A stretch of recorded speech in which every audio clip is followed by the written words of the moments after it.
As Namibia prepares for the upcoming elections, it's crucial to make voting accessible for everyone, including people with disabilities.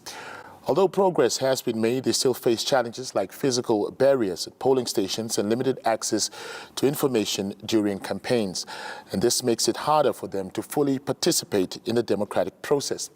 The 2024 elections are a chance to evaluate how far we have come and to address remaining gaps.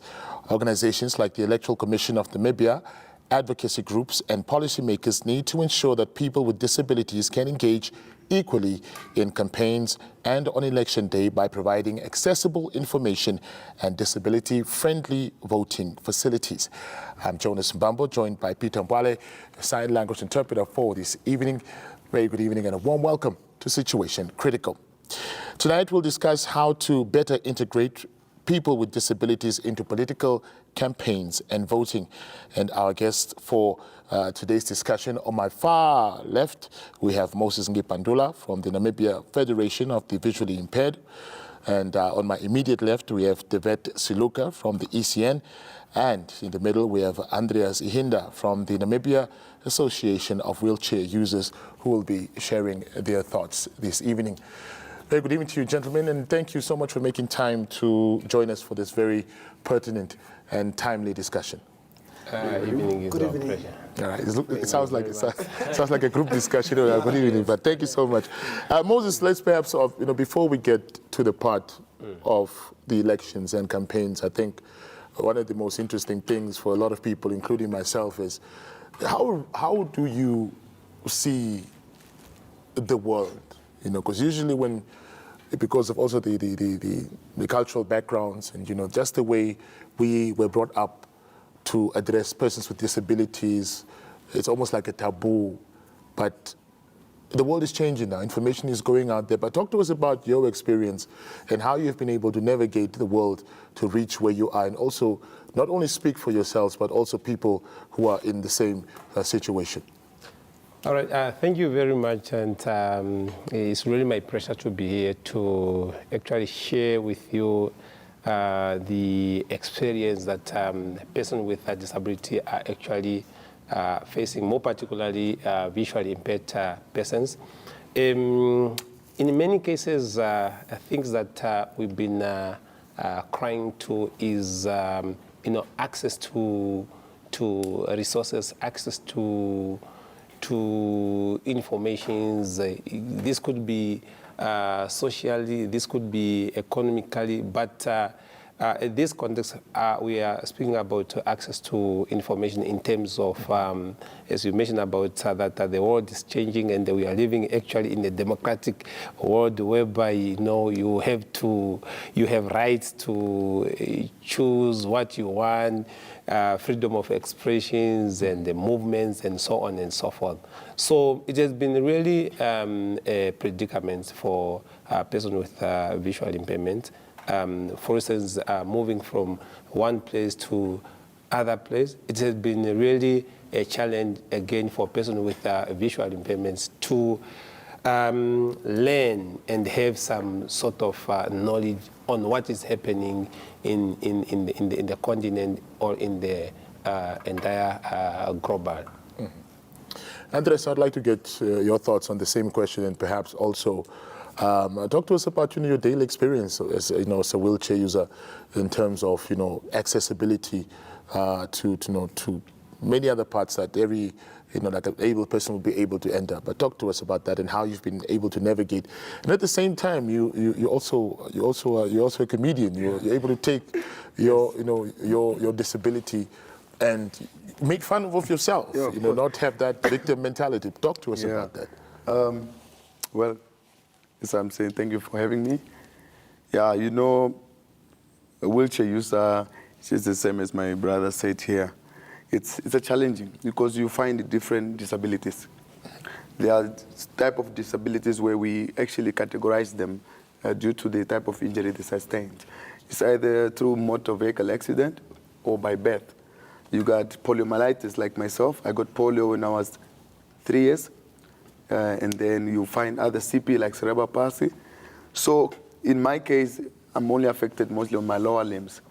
So I grew up in a very poor background, Okanja Park, I'm sure people know where Okanja Park is, and whereby growing up as a disabled child, it's a very total challenging for an individual like me, whereby electricity, water, and toilets actually, it's not close to you. You know, sometimes I have to behave not to get my sisters angry because nobody's gonna get me water. You know, so I have to be a good guy and all that thing. And to go to the toilet, it's like you have to make an appointment. Like I must not eat some fruits or whatever food that can make my stomach upset because then I will need the toilet. So you eat according to how your body will react after eating what type of food you are, because you have to cross the road to go in the bushes. And imagine you're on the wheelchair and things like that. So that's why every time I encourage, whether you're disabled, I feel like education is very important because it can give you more information and you can go out there in the world and live a life that you want, and you can be respected as a Namibian individual that you want to live. And you shouldn't feel left out because you are like that, you understand? And I remember back in high school, yeah, bullies are there and all that, but I felt unique because I'm the only one with a wheelchair. I felt special, you know, and with the needs, yeah. You know, sometimes if you need to say something on the stage, I used to enjoy when they lift me up, you know, put me on the stage and put me down, you know, you're the king. It reminds me of the African movies when you are a king, they lift you and all that. Yeah, but then we live in a modern world. Everything is accessible to us. And I feel like whoever out there that is in my condition shouldn't feel left out. When I had my previous show, it opened a lot of wheelchair users. We have an organization whereby we bring everyone together. We talk about the health, how to take care of yourself, how to maneuver and all those things, because sometimes we worry about health first. If you are a wheelchair user, health is number one, because you might get some pressure sores and movement, and indulge yourself into sports. We have different sports that the wheelchair user can do, whereby it can keep you flexible and fit. And one thing I have picked up also, whereby if you are a wheelchair user, of course, all you think is you eat and nice and you gain weight. You can become fat. And as you can see, this is how I maintain. I'm a flexible guy. I'm a busybody, actually. So I do a lot of activities just to keep myself a bit active every day. Yeah. I really like your positive outlook on life. Devet, you're representing ECN, the body that is tasked with carrying out free, fair, and in this conversation that we're having, accessible elections. Talk to us about ECN's efforts in ensuring that each and every person, regardless of their physical condition, has the opportunity to exercise their democratic right to go out and vote. Well, thank you. Let me start by quoting our late president, His Excellency Dr. Hage Geingob, may his soul rest in peace. He says, and I quote, "Inclusivity spells peace and harmony. Exclusivity spells conflict," quote unquote. As a commission, what we have done to ensure that this constituency of the society is represented and their rights are protected and respected as citizens of this country is tend to, first of all, engage with their respective federations and then craft a disability mainstream policy that we have adopted as a commission in terms of voter education, civic education. This is what guides us, and we are always on par with them in terms of consultations to ensure that every need or every update on our materials is also updated to accommodate the people with disability.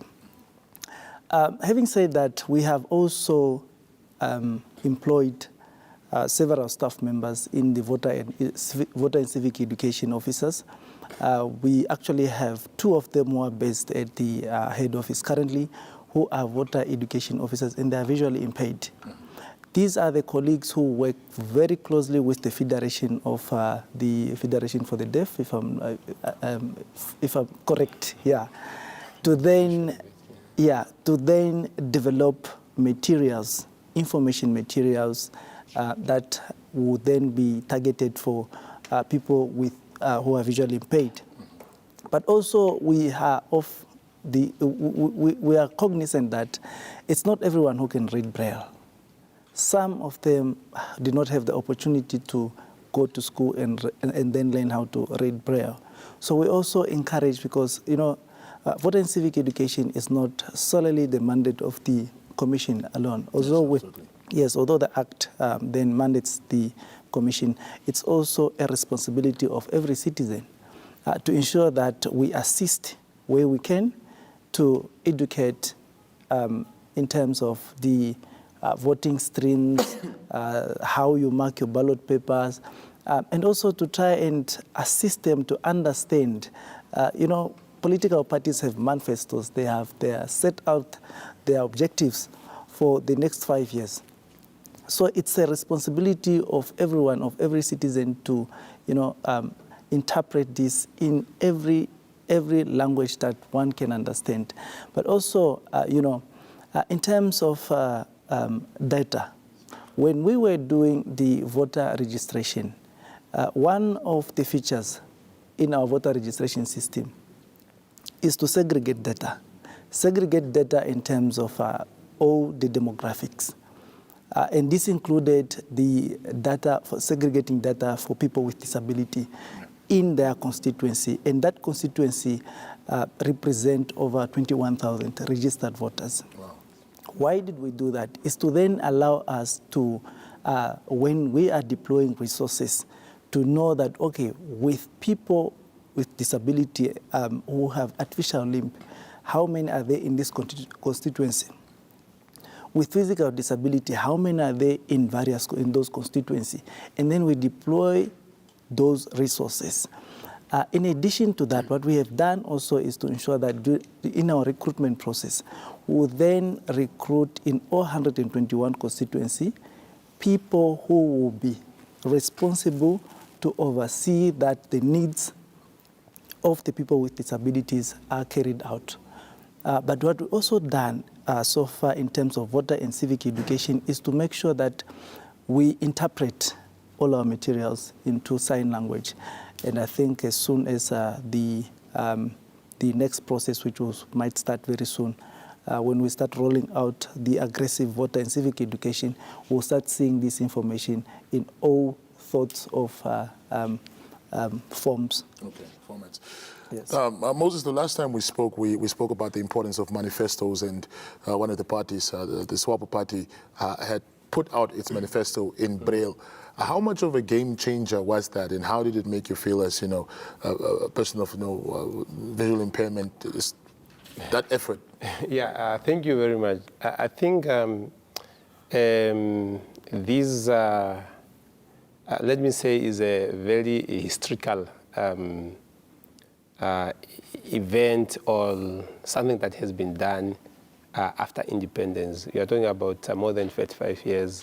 A political party, actually recognize the rights of person with disability, visual impairment, in terms of access to informations. And then, of course, they have decided, to say that let us put our material, our manifesto in Braille, whereby visual impaired they can able to read and understand on their own. So, as such, it really shocked the nations, especially the disability fraternity, because we were not expecting it. It's for many years that gone, but it's for that really that shocked the disability sectors. And then yes, of course, after the launching of the SWAPO Party Manifesto in Braille,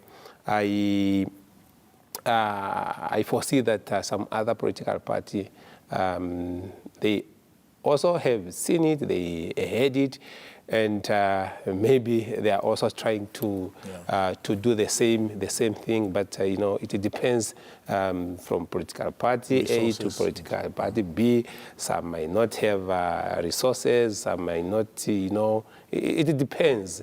person to person, if I might put it in that context. But for those who did it, then they have to be given a credit. So yeah, Andreas, you strike me as a registered voter, which I hope you are. Yeah. You are going to vote, yes? Yes. Okay. So I'm a registered voter. Yeah. Are you a first-time voter? No, last election in 2014, I think. Yeah, I also did vote, and it's beautiful because although you find the queue, you just go straight. They will allow you. Although they look at you as, now why is this guy coming like this? But it's in the institution. Yeah, but not pregnancy, because that's not disability. I'm sorry to say that. Yeah, but I'm glad that what they have done for our colleagues, it's such a good step. Yeah.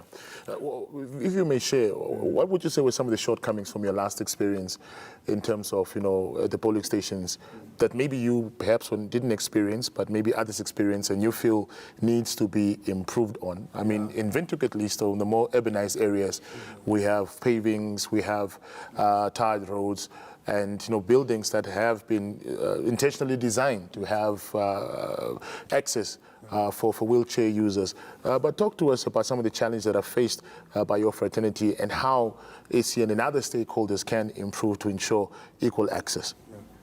In my case, okay, I stay in Windhoek. The infrastructure, actually, that's when they should improvise. They should maybe try to change maybe to those tall buildings, maybe to get the elevators working every time. And in Windhoek, it's fine. I didn't actually get any challenges voting previous election, and I'm sure even this one that is coming, I won't. But I feel like in the remote areas, there are so many disabled people out there and who also would like to participate in the election. But I also get that same challenge whenever I go up north. It's sandy, and our wheelchairs get stuck in the sand, even to get somebody to push you. I feel like they should get more polling stations that is close by the residents, there in the villages, so that it can allow the disabled, like wheelchair users, or even the visually impaired, to get access to it. Because we are all Namibians, we need to vote, the government. And polling stations should be actually made available in those remote areas where even cars can't reach, but they should improvise and make sure that the election is fair and every Namibian citizen participated in it. Yeah. David, yes, so sorry, Moses, yes? Yeah, I just want to add on my brother what he said, to say that, honestly speaking, in the past years of election, we may miss the votes of person with disability, regardless of whether it's physical, is visually impaired, is hearing impaired, is albinism, so on and so forth. One is that is the understanding sometimes of the community where we are, our families. Sometimes they do not see us as persons equal like the others. And then we are talking about equalities and the non-discriminations. This is a constitutional right. So because of that, then they feel like okay, why should I have to take him, to carry him, to go and the votes? Because that responsibility. That's stigma. So then let me just go because of the mindset. I think that's number one. So if you can, I do not know what kind of medicine we are going to use to cure the mindset of the society, to feel and to understand that we are all equal before any other things, before elections, before the law. Then I think, honestly speaking, we will have an inclusivity society that is driving for a common purpose. So I do not know now the plans, and that's why I want to rope in the vet here, then we'll allow you, Andreas. On the aspect of education, Yes. Your staff members, and once again, Moses has said this time and time again that, look, we know how we deal in many of our societies with persons with disabilities. Some people may blame it on witchcraft. Some people may believe it's an act of God that they are being challenged. Yeah. But how does ECN educate their staff to ensure that with each and every person of the public that they come across, they treat them fairly and equally, understanding that their job is to ensure that this individual is treated with the same equality, same whatever needs to be done for them to ensure that they also have their right to exercise, to vote? Jonas, it's our prayer that the entire 90% of our eligible voters who registered to cast their votes during the upcoming elections go out and cast their vote, including people with disability. So what we've done is we have engaged with the civil society organizations, the organizations that are representing people with disabilities, the Council of Churches, and we are in constant engagement with them to assist the Commission in carrying out the message of inclusivity in terms of voter and civic education. But also, we have reached out to regional leadership, including the traditional leaders and regional councillors, through our established regional offices. I don't know if you are aware that starting from November last year, we have recruited regional electoral officers who are then the key principals in those regions. And what they are doing is that they engage constantly with the regional leadership to ensure that they entice them, but also lure them to ensure that there is inclusivity and non-discrimination in the voting process. Also, like my brother here has mentioned, during the voting day, we have a specific queue that is meant for people with special needs. That is the elderly, the people with disability, expectant mothers, and the breastfeeding mothers. Although we have a problem, especially with breastfeeding mothers, because one child, you will see her with several mothers on that day, rotating. And so this happens? This happens. The child comes with the mother. Yes. The next thing is the child again is with the other mother. Yeah. Fortunately, there are those who cries, so they can tell that this is not the mother. Yeah, so these are some. And coming back to the issue of the accessibility of polling station, of course, yes, we have experienced the challenges, especially in rural areas, where, especially like he mentioned, where there are sand or sandy areas. But what we have done is to make sure that our polling stations are really accessible by making them closer to the communities. So we have established polling station very, very closer to the communities to ensure accessibility. And these polling stations were established in consultation with the community leaders who knows where their communities usually meet. And that's why you see that most of our polling stations are either at a school, at a community hall, at a church.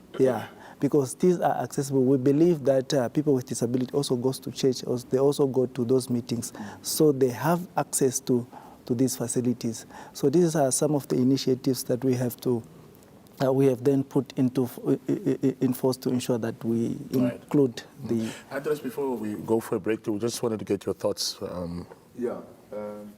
Just to add on my brother Moses here. Disability, it's not a punishment or whatsoever. It's the will of God. It occurs.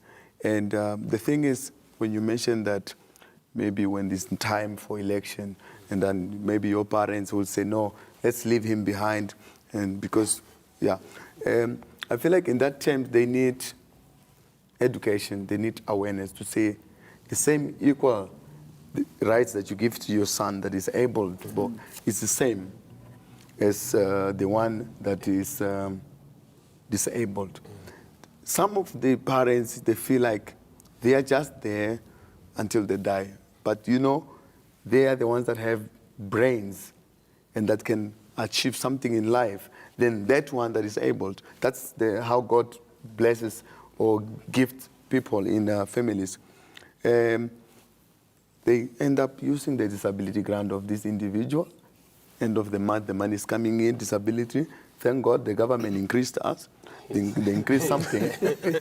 I always talk about that because the government is doing well. Of course, why not vote? Because us that are benefiting should vote. So we shouldn't be left behind. Yeah, I feel like not just taking our disability grant and then you use it for their personal use, and then they leave us behind. We should also work, do something, you know, to contribute to the economy and to the country. Yeah, I feel like they need awareness to be told that he is also a person as the other one. And lastly, just to say, you know, growing up as a disabled child, I also felt left out, you know. Yeah, I felt like everything is just taking place and only my siblings are attending or taking part. I'm just there. Yeah. I was like, you know, growing up as a disabled child, I'm actually a victim of, you know, attempted suicide, yeah, at the age of 12. But then after I made peace with this condition, I started recognizing how wonderful I'm made. And people started respecting that because even my parents thought I was not going to be somebody, but now they are the proudest parents ever. So it's just you giving a chance to that disabled person, put them in the education, see where they can go. If where there are some challenges, parents are there to help us to get those obstacles overcome, yeah? Yes, I think that's what I wanted to add on him. All right. Gentlemen, just hang on in there. We are going to go for a break, and once we return, we'll also get some calls from the people who are watching us so they can also share their thoughts on this. Stay tuned.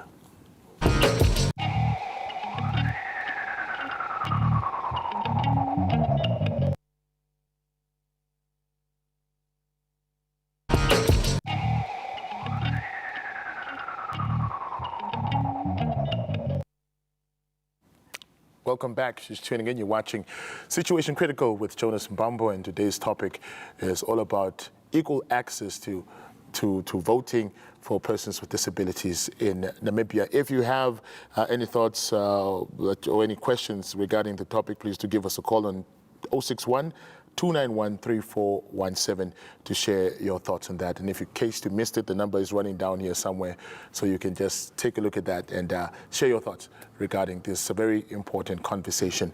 Moses, Andreas, I'd like to get your thoughts around the fact that, you know, we know that during campaigns, in the run-up to the elections, politicians can say all type of things. I can be a politician, and I can promise you miracles. You know, I can tell you, no, if you vote for me, there will be juice coming from your taps. You know, there'll be bonaqua coming from. I can make all types of, you know, very promising and sometimes unrealistic, you know, promises. Your constituency, all of a sudden now, to some politicians, has become now an opportunity to exploit because, hey, politics, votes is about numbers. But how do you ensure that you are not taken advantage of?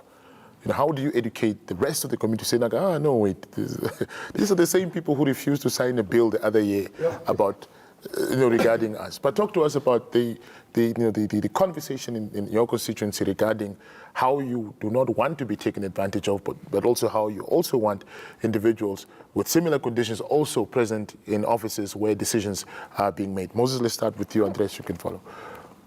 Yeah, thank you very much. You see, Mr. Jonas, that there's always a second chance. You know, if I'm alive in the next 5 years, elections, that will be my second chance. Then now I have to see and analyze that, okay, what we have been heard in the previous elections, promise, campaigns, manifestos, does it really happens what they have told us? Yeah. And then from there we conclude to say that, no, this one you just said no.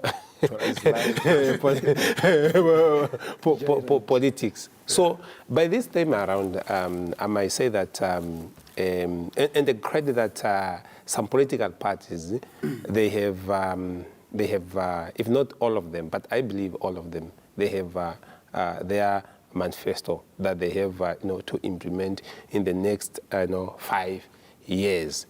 So, and as they are campaigning, I believe and I know that they are campaigning, looking to their, manifestos, what they want to implement. So I'm just saying that political parties, they must really stick on their manifesto, so that, at the end of the day, the nation's person with disability will not be, feel that they are just perhaps, being used. Yeah. So that's all what I can say, that they must stick there and really employ or adopt service delivery.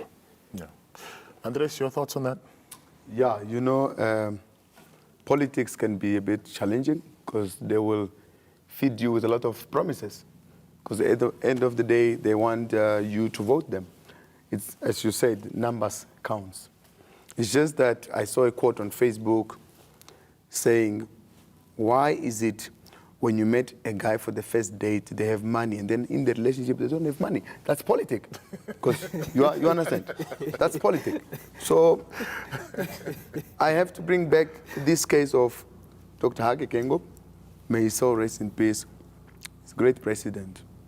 She said our disability grant should be increased by $3,000 per month. That was his, and then he passed on. Very sad. His dad still haunts me.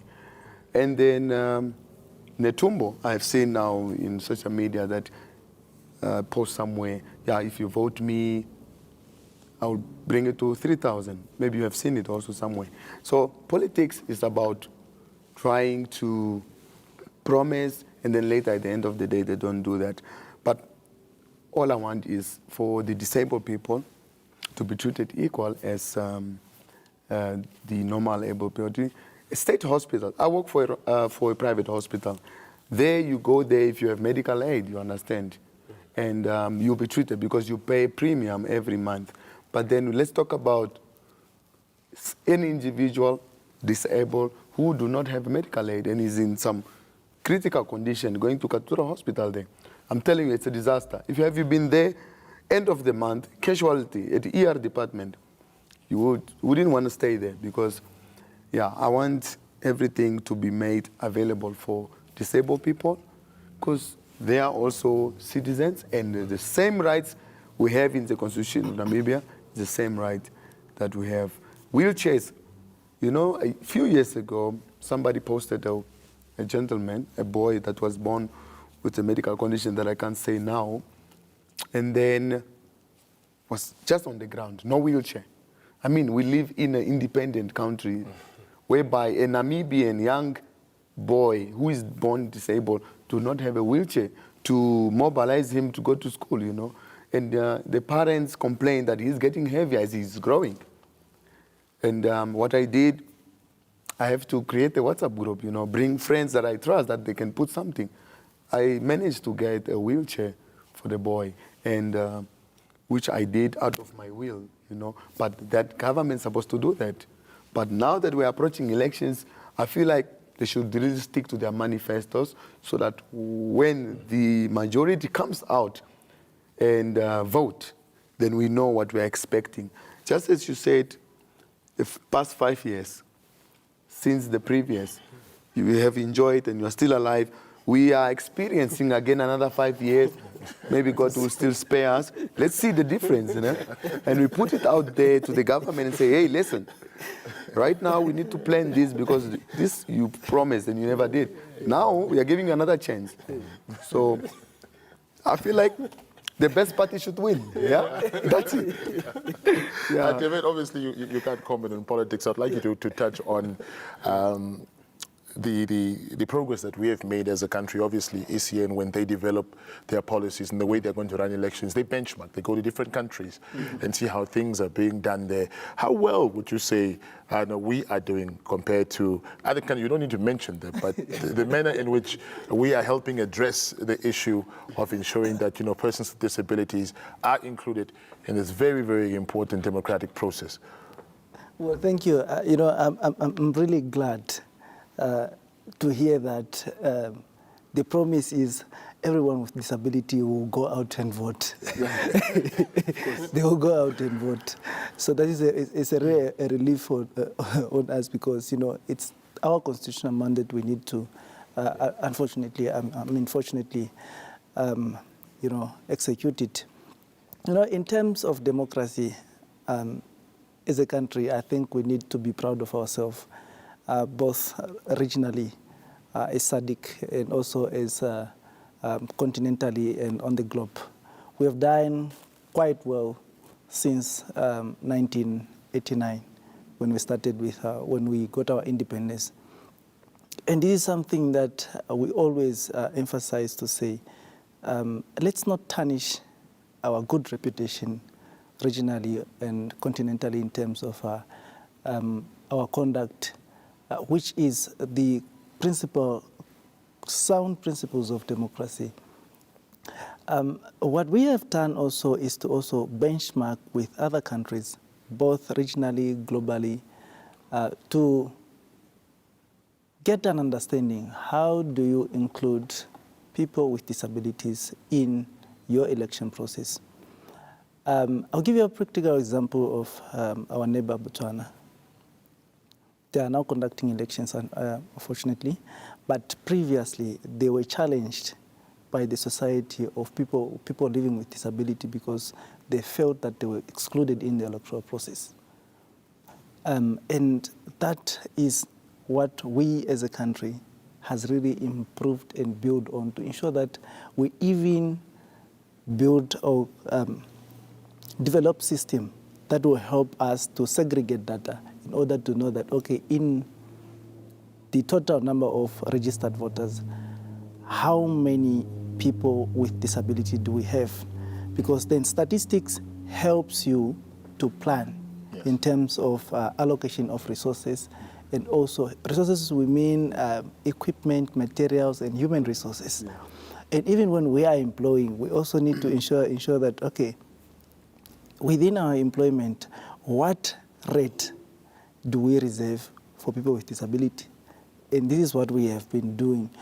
Of course, there are some disabilities that would not qualify you to then get that employment, because for some certain reason, like when we deployed the registration of voters, we made sure that we really take and employ people with disability, regardless of whether or not they have made it to the test, because they were assessed based on their abilities.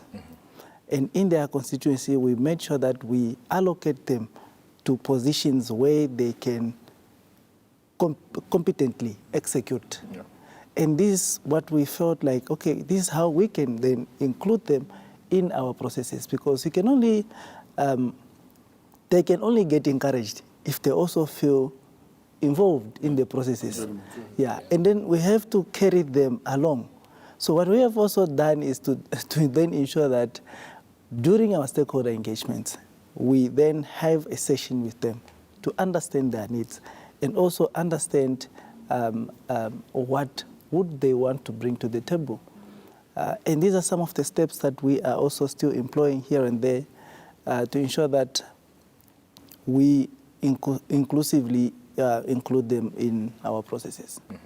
Andreas and Moses, I'd like you to help us understand the fact that there are those people who will still feel that, you are getting special treatment for nothing. Oh, no, Andreas just got that job because they felt sorry for him, or so-and-so just got that position because it is a quota they have to fill.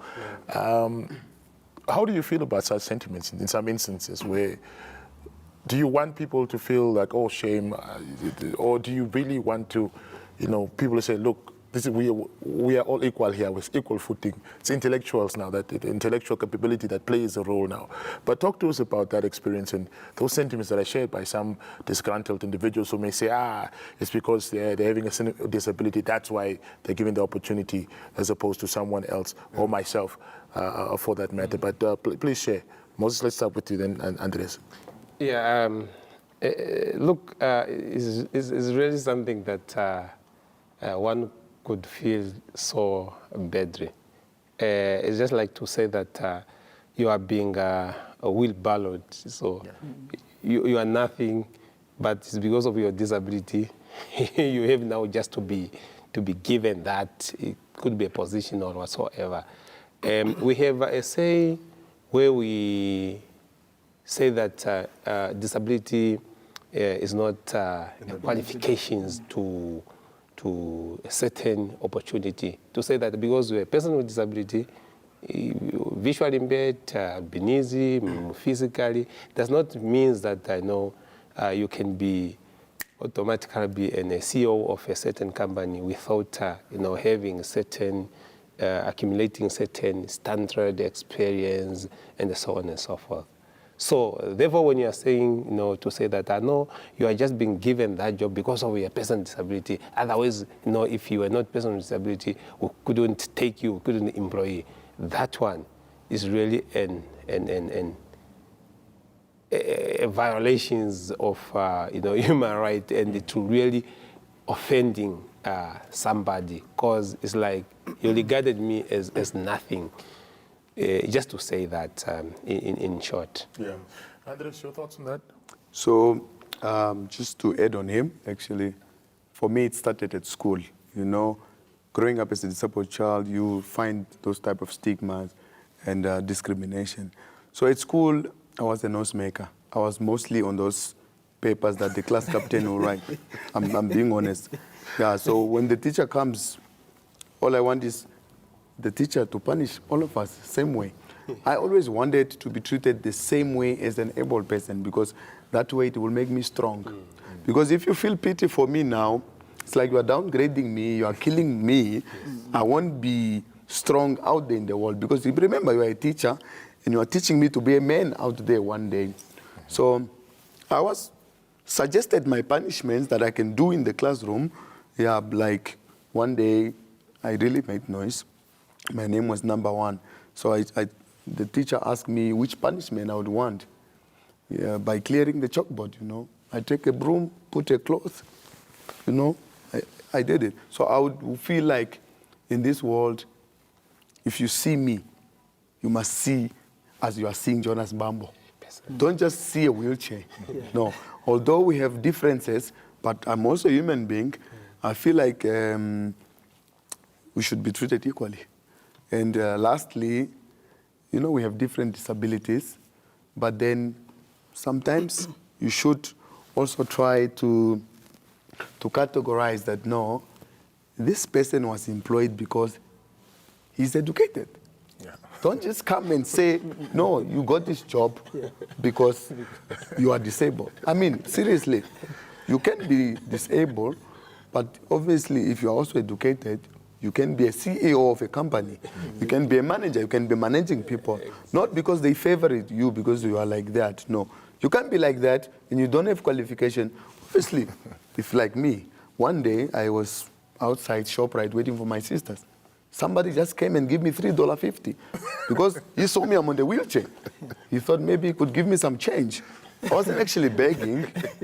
I felt offended because, But yeah. Did you keep the money? No, I told him, my guy, please, if you want to give me money, give me up from 200 up here. Then you're appreciating me. Yeah. Nice one. So, yeah, shouldn't feel sorry, because the saying of, because you got a job, you got a job because of what, no, it doesn't work like that. Because I'm telling you now, education is mostly something that is very, very important in his life, whether visually impaired or physically. Yeah.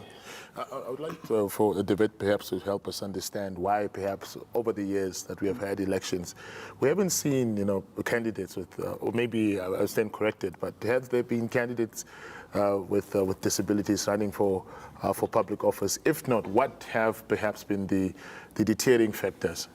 I think, in terms of, we have seen ministers with disabilities or those in parliament with disabilities, which is a good gesture. And I think in terms of presidential candidate, of course, I haven't seen one. Yeah. But, it's something that we would want to see in the future.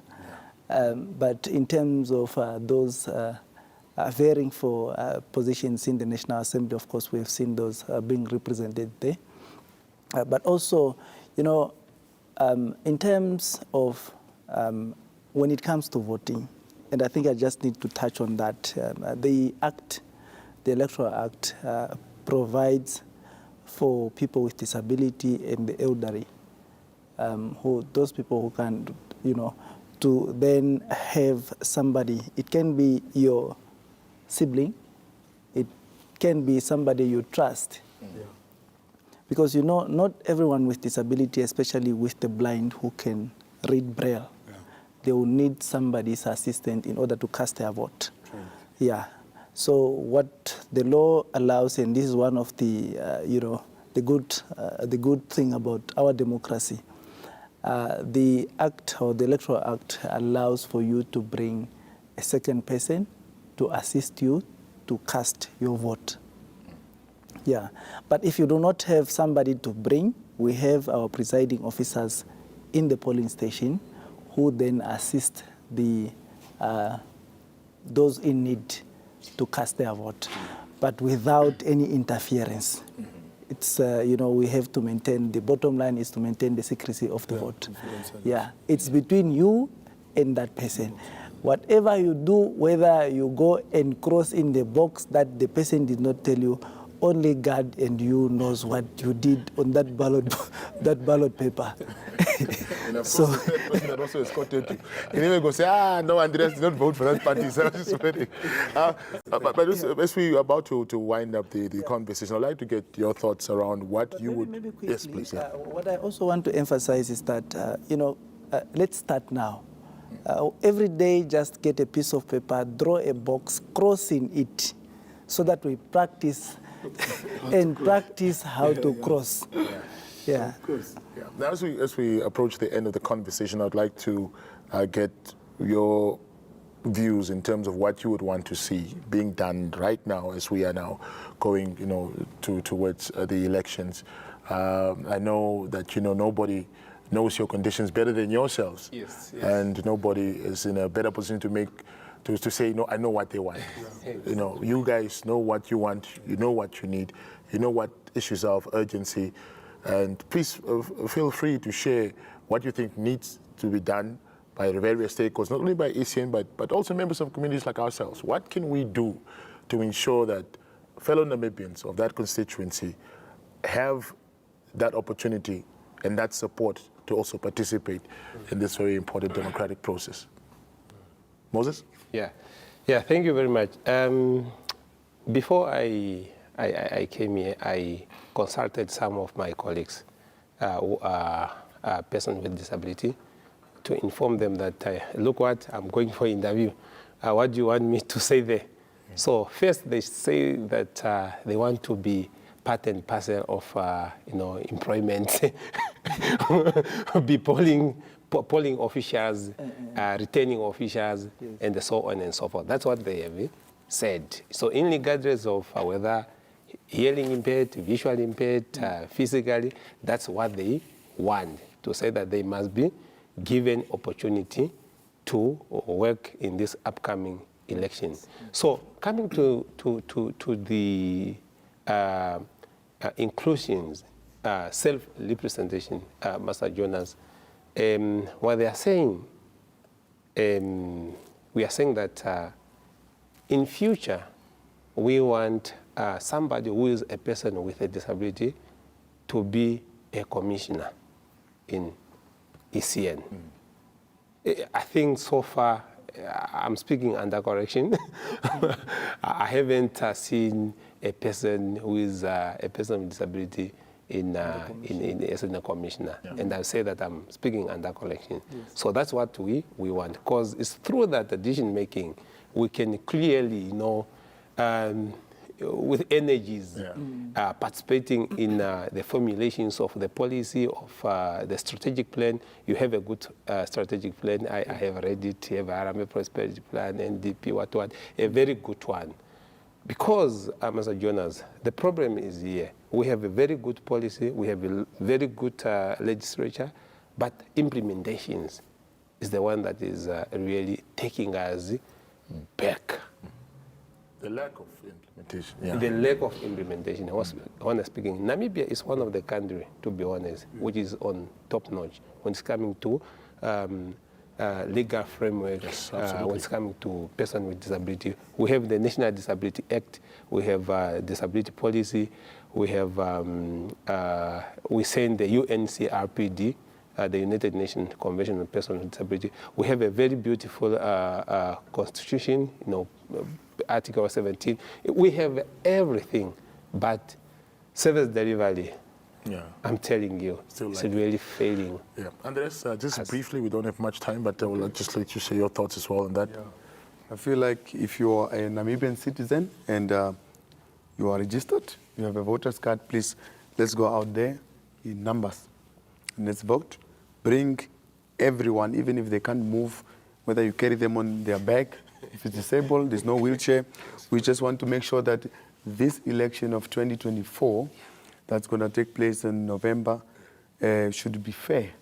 We want that the numbers that were really counted by each political party should be fair, and then the winner comes out, and then we see.